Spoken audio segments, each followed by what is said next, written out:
1971 का भारत पाकिस्तान युद्ध, जिसे बांग्लादेश मुक्ति युद्ध के नाम से भी जाना जाता है, दक्षिण एशिया के इतिहास का एक निर्णायक अध्याय है। ये सिर्फ एक सैन्य संघर्ष नहीं था, बल्कि ये मानवाधिकारों के लिए, सांस्कृतिक पहचान के लिए और एक राष्ट्र की स्वतंत्रता के लिए लड़ा गया युद्ध था। पृष्ठभूमि: अत्याचार और उपेक्षा का दौर। ये कहानी 1947 के भारत विभाजन से शुरू होती है, जब पाकिस्तान का गठन हुआ। पाकिस्तान के दो हिस्से थे: पश्चिमी पाकिस्तान, वर्तमान पाकिस्तान, और पूर्वी पाकिस्तान, वर्तमान बांग्लादेश। इन दोनों के बीच केवल 1600 किलोमीटर की दूरी ही नहीं थी, बल्कि उनकी संस्कृति, भाषा और इतिहास भी पूरी तरह अलग थे। पश्चिमी पाकिस्तान, जो सत्ता का केंद्र था, ने पूर्वी पाकिस्तान के लोगों के साथ सौतेला व्यवहार किया। उन्हें न तो राजनीतिक अधिकार दिए गए और न ही आर्थिक विकास के अवसर। उनकी बंगाली भाषा को कुचलने का प्रयास किया गया और उन पर उर्दू थोपी गई। इस भेदभाव ने पूर्वी पाकिस्तान में गहरा असंतोष पैदा किया। 1970 के आम चुनावों में पूर्वी पाकिस्तान की पार्टी अवामी लीग ने शेख मुजीबुर रहमान के नेतृत्व में भारी जीत हासिल की। अवामी लीग ने नेशनल असेंबली में बहुमत प्राप्त किया, जिससे मुजीबुर रहमान का प्रधानमंत्री बनना तय था। लेकिन पश्चिमी पाकिस्तान की सैन्य सरकार और राष्ट्रपति याह्या खान को यह मंजूर नहीं था। उन्होंने शेख मुजीबुर रहमान को प्रधानमंत्री बनने से रोक दिया, जिससे पूर्वी पाकिस्तान में विरोध और उग्र हो गया। 25 मार्च 1971 को पाकिस्तानी सेना ने एक क्रूर सैन्य अभियान ऑपरेशन सर्चलाइट शुरू किया। इसका उद्देश्य पूर्वी पाकिस्तान में विरोध को पूरी तरह कुचलना था। पाकिस्तानी सैनिकों ने बड़े पैमाने पर नरसंहार, बलात्कार और अत्याचार किए। लाखों बंगाली शरणार्थी अपनी जान बचाने के लिए भारत की ओर भागने लगे। एक अनुमान के अनुसार लगभग 1 करोड़ शरणार्थी भारत आ गए, जिससे भारतीय अर्थव्यवस्था और सामाजिक व्यवस्था पर भारी बोझ पड़ा। भारत का बढ़ता हस्तक्षेप और युद्ध की तैयारी। लाखों शरणार्थियों का बोझ भारत के लिए एक बड़ी चुनौती बन गया था।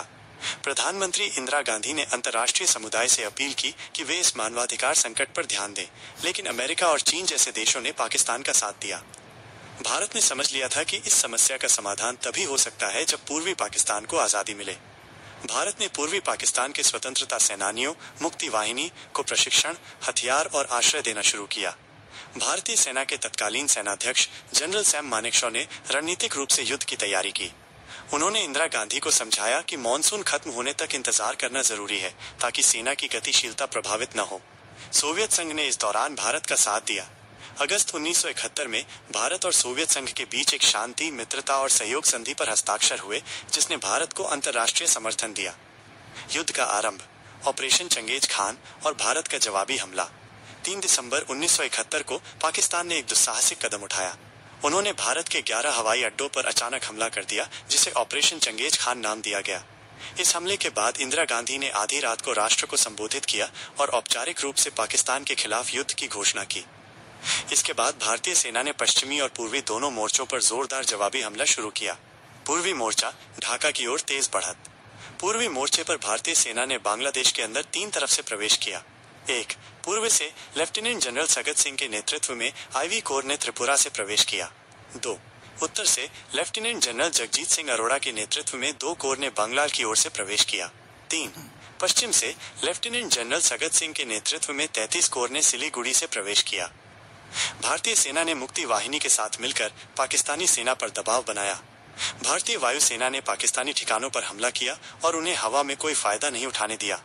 भारतीय नौसेना ने कराची बंदरगाह पर हमला किया और पाकिस्तान की समुद्री ताकत को लगभग खत्म कर दिया। ये एक बिजली की तरह चलने वाला अभियान था, जहां भारतीय सेना ने 13 दिनों के भीतर ही ढाका को घेर लिया। पश्चिमी मोर्चा, लोंगेवाला और बसंतर की लड़ाई। पश्चिमी मोर्चे पर पाकिस्तान ने कई मोर्चों पर हमला किया, लेकिन भारतीय सेना ने उन्हें हर जगह रोका।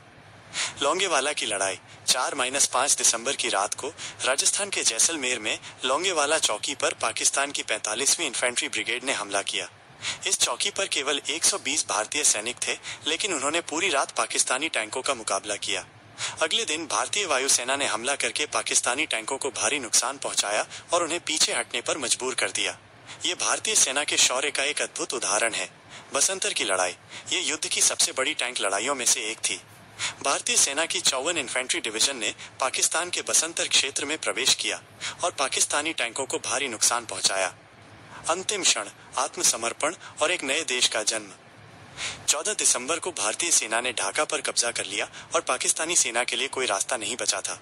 16 दिसंबर 1971 को शाम 4:31 बजे पाकिस्तानी सेना के commander general Amir Abdullah Khan Niazi ने भारतीय सेना के लेफ्टिनेंट जनरल जगजीत सिंह अरोड़ा के सामने आत्मसमर्पण कर दिया। इस ऐतिहासिक क्षण में 93,000 पाकिस्तानी सैनिकों ने आत्मसमर्पण किया, जो दूसरे विश्व युद्ध के बाद किसी भी सेना का सबसे बड़ा आत्मसमर्पण था। इस युद्ध के परिणाम स्वरूप पूर्वी पाकिस्तान एक स्वतंत्र और संप्रभु राष्ट्र बांग्लादेश बन गया। अंतर्राष्ट्रीय शक्तियों का हस्तक्षेप। इस युद्ध में भारत और पाकिस्तान के अलावा कई अंतर्राष्ट्रीय शक्तियां भी शामिल थीं। भारत का साथ। सोवियत संघ रूस। सोवियत संघ ने भारत को कूटनीतिक और सैन्य दोनों तरह से समर्थन दिया। जब अमेरिका ने अपना 7वां बेड़ा भारत के खिलाफ भेजा, तो सोवियत संघ ने भी अपना जंगी बेड़ा भेजकर उसे रोका। पाकिस्तान का साथ। संयुक्त राज्य अमेरिका, तत्कालीन राष्ट्रपति रिचर्ड निक्सन और उनके विदेश मंत्री हेनरी किसिंजर ने पाकिस्तान का समर्थन किया। उन्होंने पाकिस्तान को सैन्य और आर्थिक मदद दी और भारत को रोकने की कोशिश की। चीन ने पाकिस्तान को राजनयिक और नैतिक समर्थन दिया, लेकिन उसने सीधे तौर पर युद्ध में हस्तक्षेप नहीं किया। 1971 का युद्ध भारत के लिए एक शानदार जीत थी।